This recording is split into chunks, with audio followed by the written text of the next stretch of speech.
Hello friends, welcome back to my channel. Here in this video we will see the refining of metals. The method of refining of metals are many, but out of that we are going to discuss about the electrolytic refining. What happened in this electrolytic refining? Here you can see, here we have taken this electrolytic refining method for the purification of copper. This method can be used for many other metals such as copper, tin, nickel, silver, gold, etc. By this particular electrolytic refining method, 100% pure metal can be obtained. By the other method, 100% pure metal cannot be obtained, but by this process, 100% pure metal can be obtained. Here I have taken it for the copper metal. Here in this process, what do? We have taken this container. In it, we have taken two rods, one as an anode and one is a cathode.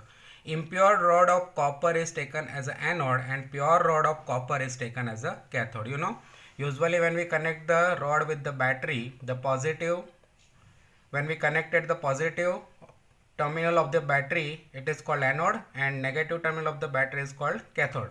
So here when we have connected, you can see this is the impure copper rod is taken as an anode and pure copper rod is taken as the cathode.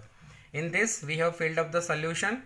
For purification of copper metal, copper solution is required. So what we have used it here, copper sulfate solution, CuSO4.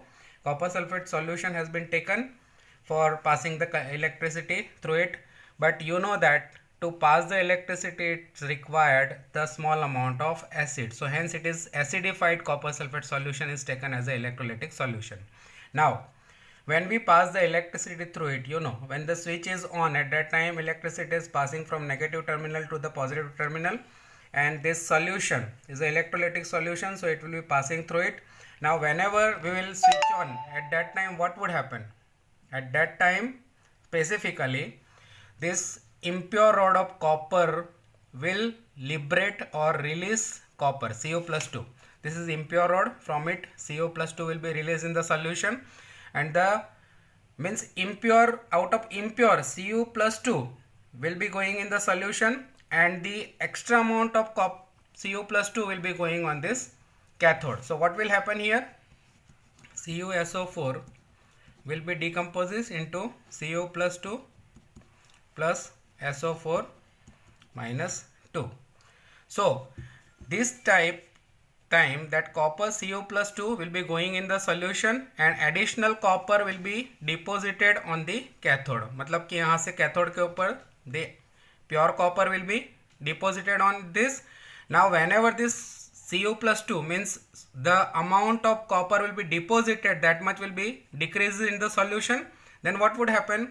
The same amount copper sulfate, this Cu+2 will be deposited over here. So this Cu+2 will be obtained from, again this way it will be obtaining from the anode, and that is how Cu+2 plus SO4 minus 2 will complete the solution as a CuSO4. Means there will be no scarcity of copper in the copper sulfate solution, and the pure copper will be deposited over here. Impurities, whatever release from this Cu+2 is released and deposited over here, and whatever the impurities are there, that will be settled down to the anode, because it will be settled, it will come out from here, copper will be pulled toward this side, and this impurities will be settled down over here, and these impurities are called as anodic mud, because it is settled down the anode, hence it is called as anodic mud.